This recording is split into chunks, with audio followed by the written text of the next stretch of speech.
लड़की मर जाएगी, मोमबत्तियां निकालने की बारी आ जाएगी, तब आप मानेंगे कि हाँ उसके साथ रेप। जब वो कलम पे लिख रहे थे उससे पहले वो अपने माँ, बेटी, बहन या उनके जो रिश्तेदारी में है लड़कियों के बारे में वो सोचे कि नहीं। वो लोग एक 11 साल की बच्ची के साथ प्राइवेट पार्ट को टच करना, वो करना, और वो रेप में कंसीडर नहीं होता। ये शर्मनाक बात है। अभी ऐसा लगता है कि सच में इन लोगों ने आंखों पे पट्टी बांध ली है, अपने दिमाग में दही जमा के रखा है या क्या किया है। नमस्ते, मेरा नाम प्रिंस और आप देख रहे हैं इन खबर। 17 मार्च 2025 को इलाहाबाद हाई कोर्ट की तरफ से एक मामले को लेकर सुनवाई होती है और उसमें जो फैसला दिया जाता है, जिसके बाद से देश का हर एक वर्ग उस पर चर्चा करने के लिए तैयार है। मैं वो जो वर्डिक्ट है जज साहब की तरफ से वो भी पढ़ के सुनाऊंगा, लेकिन मेरे पीछे देख रहे होंगे यहाँ पे उस वर्ग के, उस समाज के, उस वर्ग के लोग हैं, महिलाएं हैं जिनके बारे में ये फैसला सुनाया गया। और जज साहब कहते क्या है, मैं अगर उसको पढ़ के सुनाऊं। जज साहब कहते हैं कि नाबालिग लड़की के स्तन को पकड़ना, उसके पैजामे के नाड़े को तोड़ना और उसे पुलिया के नीचे खींचने का प्रयास करना रेप या रेप के कोशिश के तहत अपराध नहीं माना जाता।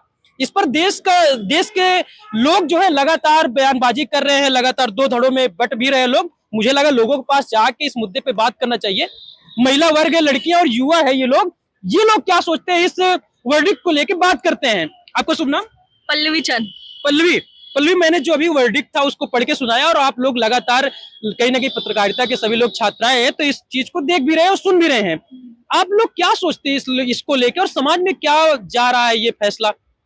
देखिए, मुझे लगता है कि शायद ही कोई लड़की होगी जो इसे सुनने के बाद इसे सही बताएगी। मैं तो उस लड़की की मनोस्थिति के बारे में सोच रही हूँ जो जब जिसके साथ ये सब हुआ। लड़कियों में बोलते हैं कि एक अलग इंट्यूशन होता है, कोई लड़का उसे कैसे देख रहा है वो इस चीज को भी समझ जाती है। और यहाँ पे तो सीधे स्तनों को पकड़ने की और नाड़े को पकड़ने की बात हो रही है। मतलब मैं ये कहना चाहती हूँ कि आप किस चीज को कंसिडर करेंगे अटेम्प्ट टू रेप। जब आरजीकर जैसा मामला हो जाएगा कोलकाता में, बिल्कुल जब ऐसा मामला हो जाएगा, लड़की मर जाएगी, मोमबत्तियां निकालने की बारी आ जाएगी, तब आप मानेंगे कि हाँ उसके साथ रेप। निर्भया के लिए भी लोग रास्तों में उतरे थे। ठीक है, आपसे बात करेंगे। और आपको शुभ नाम? दीप्ति वर्मा। दीप्ति, आपकी दोस्त उन्होंने भी बताया और आप पूरा केस सुन भी रहे हैं, क्या आपकी क्या राय है इस मुद्दे पे?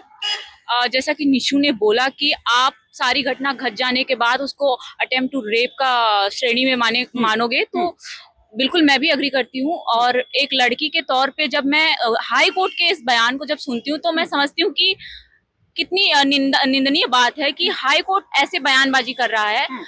नेता, अभिनेता और जो भी अल्लू पल्लू नेता है वो तो ऐसे ऐसे बयान देते ही रहते हैं, लेकिन जब हाई कोर्ट खुद ऐसे बयान देता है। मुलायम सिंह का एक बयान भी वायरल हुआ कि लड़के हैं, गलतियां हो जाती है। ये तो वही वाली बात हो गई कि अपने आप को बचाने के लिए प्रतिशतात्मक जो सोच के लोग होते हैं वो संस्कृति का नाम दे देते हैं। लड़के हैं तो गलतियां हो जाती है, तो ऐसे नेताओं को तो वोट भी पता नहीं लोग क्यों देते हैं। ठीक है दीप्ति, ठीक, आपका शुभ नाम? पायल दास। ये सारी बातें आप सुन रही हैं। इसी से जुड़ा हुआ है, अभी होली से कुछ दिन पहले एनसीबी शरद पवार की एक पार्टी है महाराष्ट्र में, और वहां की उनकी एक महिला नेता है। उन्होंने कहा कि जो लड़कियां होती हैं, महिला वर्ग की जो लोग होते हैं, उनको एक खून माफ कर देना चाहिए, क्योंकि इतने अपराध देश में बढ़ रहे हैं। और लगातार आपने ये केस भी सुना किस प्रकार से जज साहब अपना बयान जो देते हैं, एक सुनवाई करते हैं, उस पर अपना फैसला सुनाते हैं कि इसको इस श्रेणी में नहीं रखा जाएगा। तो देश की लड़की क्या सोचती है? देश की लड़की, मेरे हिसाब से मुझे ये लग रहा है ना, जब ये वर्डिक्ट देने वाला भी एट द सेम टाइम ये जो केस हुआ, शायद वो लड़की को वेट करना चाहिए था। नाड़ा खोला, प्राइवेट पार्ट को टच किया, जब रेप हो जाता तब शायद कुछ ऐसा बड़ा केस आता। हाँ, तब मानते। और उसके बाद जो वही सेम केस हो गया कि मोमबत्ती जलाओ, या फिर उसके बाद जो चलता है हमारा मोर्चा वो चलाओ। तो ये जो पहला जो फर्स्ट स्टेज होता है कि आपने थोड़ा सा सेक्सुअल हरासमेंट किया, अगर इसको रेप में कंसीडर नहीं करते हैं तो मुझे लगता है सारी लड़कियां यही सोच रही है कि हो जाने दो, उसके बाद शायद कुछ करेंगे। ये पुलिस हो गया या फिर जज हो गया, कुछ कानून तब होता है ना जब चोरी हो जाती है। और यहाँ बात चोरी की नहीं है, एक लड़की पे इतना बड़ा चीज, प्राइवेट रेप का डायरेक्ट कनेक्शन प्राइवेट पार्ट से ही होता है। We need to accept this. एक बंदे ने 11 साल की बच्ची, मतलब आप समझ सकते हैं तब हम क्या सोचे, हमारे साथ भी हो सकता है, बच्ची को नहीं छोड़ा। तो बस यही कि नाड़ा खोला, प्राइवेट पार्ट पे हाथ लगाया, फिर जाते रेप करते, उस टाइम का वेट करना चाहिए था। तो यही है कि किसी बहुत को ही गलत तरीके से देखना वो भी तो एक प्रकार से गलत ही माना जाता है। और आप यहाँ पे किसी बेटी जो है 11 साल की उसके स्तनों को आप स्पर्श कर रहे हैं, वो तो गलत है फिर।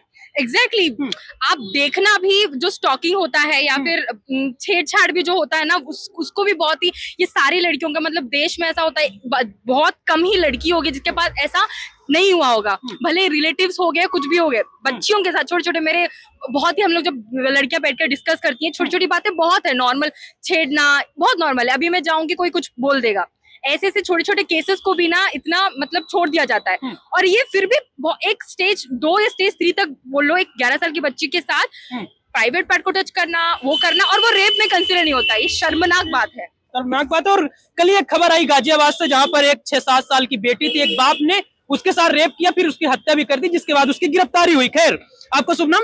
विजयश्री बिलोरे। विजयश्री। विजयश्री, एक बात बताइए, लगातार बातों को सुन रहे हैं और हम लोग केस भी पढ़ रहे हैं, कई बार ये भी कहा जाता है कि लड़कियां गलत तरीके से आरोप लगा देती हैं, जिसके बाद से लड़कों को या युवाओं को उनको जेल के चक्कर काटने पड़ते हैं। तो इस बात से आप कितना सहमत हैं? ये सहमति वाली बात ही नहीं है। अगर कोई लड़की किसी चीज से कुछ गुजर रही है, छेड़खानी से गुजर रही है, तो उसके साथ रेप हुआ है, कुछ भी ऐसी अननेचुरल चीज हुई है, तो ऑब्वियसली वो क्लेम करेगी, उसको बोलना ही पड़ेगा। अब अपने आप को बचाने के लिए सामने वाला कुछ भी बोल सकता है। रेप की शुरुआत होती ही कैसे है? ऐसे ही तो होती है। लाइक जो भी कमेंट अभी पास किया गया, that is wrong, totally wrong. We can't say कि आप स्तन पकड़ रहे हैं, नाड़ा वो कर रहे हैं तो ये रेप नहीं है। शुरुआत ऐसे ही तो होगी। आगे जाते जाते जाते जाते बात कहाँ तक पहुंच जाएगी, तब पुलिस आएगी, फिर कंप्लेन होगी, फिर बात जज तक जाएगी। बहुत स्लो प्रोसेस है, तब तक वो लड़की की जो मनोस्थिति है वो अंदर से अंदर मर जाएगी, कुछ नहीं बचेगा उसके अंदर। एक लचीला कानून है, जिसके बाद से कहते हैं कि लचीले कानून से कहीं ना कहीं मनोस्थिति जो होती है उस लड़की की जिसके साथ ही गलत होता है, उसकी मनोस्थिति खत्म हो जाएगी। आपका शुभ नाम?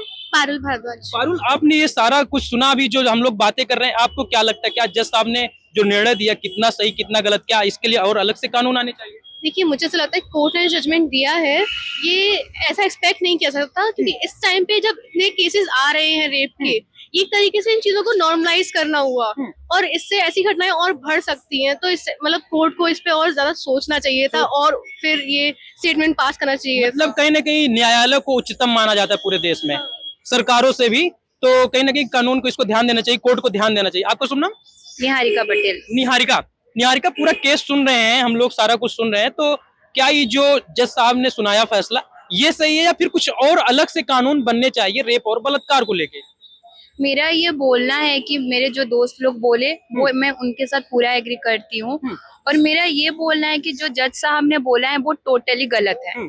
और एक चीज मैं एक सिंगल ही लाइन पे बोलना चाहूंगी, जब वो कलम पे लिख रहे थे उससे पहले वो अपने माँ, बेटी, बहन या उनके जो रिश्तेदारी में है लड़कियों के बारे में वो सोचे कि नहीं। अगर ये चीज उनके परिवारजनों के साथ होता तो शायद उनको पता चलता।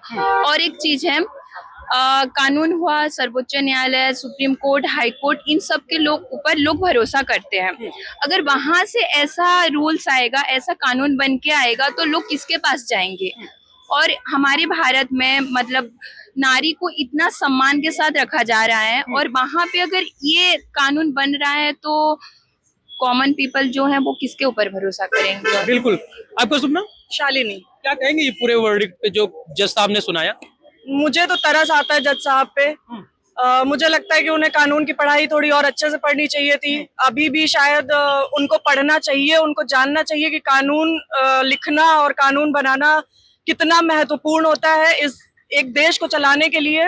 आप कुछ भी ऐसे ही नहीं बोल सकते हैं, आप कुछ भी ऐसे ही जजमेंट नहीं दे सकते हैं किसी मतलब आपका ये जजमेंट देने का मतलब है कि आप उन सभी तमाम लोगों को एक शह दे रहे हैं, ऐसे आरोपियों को शह दे रहे हैं हम सब के बीच में, जो इस मंशा के साथ, ऐसी गंदी भरी मंशा के साथ घूम रहे और रह रहे हैं। आप ऐसे सभी लोगों को शह दे रहे हैं जो ये गलत काम आगे और बढ़ चढ़ के कर सकते हैं। तो एनसीपी की जो नेता है, शरद पवार पार्टी की नेता है, एक महिला नेता, उन्होंने तो ये भी मांग की राष्ट्रपति से कि आप लड़कियों के लिए, महिलाओं के लिए खून माफ कर दीजिए, जो भी गलत करे उसकी सीधा हत्या कर दो।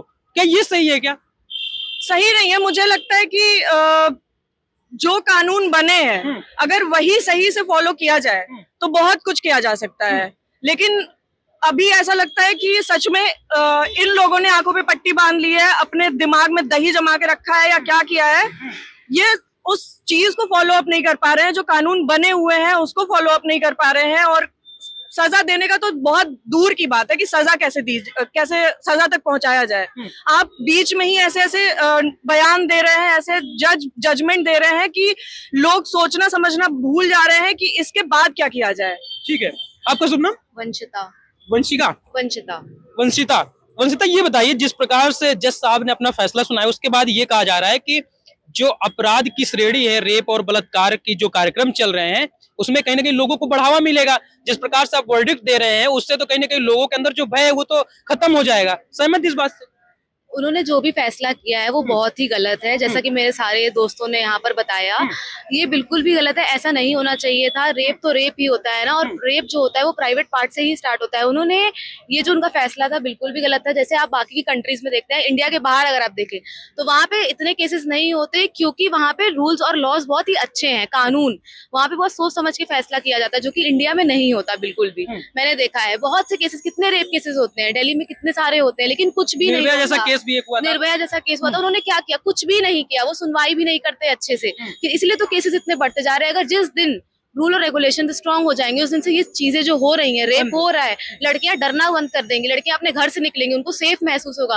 रात में जैसे वो अपने भाई अपने पापा के साथ निकलती हैं, वो अकेले निकलेंगी अपने घर से, उन्हें अच्छा लगेगा, उन्हें महसूस होगा कि हाँ वो सुरक्षित है इस देश में। लेकिन नहीं, यहाँ की हर एक लड़की असुरक्षित महसूस करती है अपने आप को। ठीक है, तो इस वक्त हम लोग दिल्ली में, और दिल्ली की ये तमाम छात्राएं हैं जो कि पत्रकारिता कर चुके हैं, कुछ लोग पत्रकारिता कर रहे हैं, तो हमें लगा इन लोगों से पास जाया जाए, इन लोगों के पास जाया जाए और इन लोगों की राय जाना जाए कि जिस प्रकार से जस्टिस साहब ने अपना फैसला सुनाया एक केस को लेकर, 2021 के एक केस को लेकर, कि ऐसी जो घटनाएं होती वो रेप या रेप की श्रेणी में नहीं आती हैं। बाकी आपको निर्णय करना है, क्योंकि कोर्ट को हमेशा उच्चतम न्यायालय माना जाता है, उच्चतम सबसे माना जाता है, सर्वोपरि माना जाता है। बाकी निर्णय आपका क्या है, हमें कमेंट बॉक्स पर जरूर बताएं। धन्यवाद।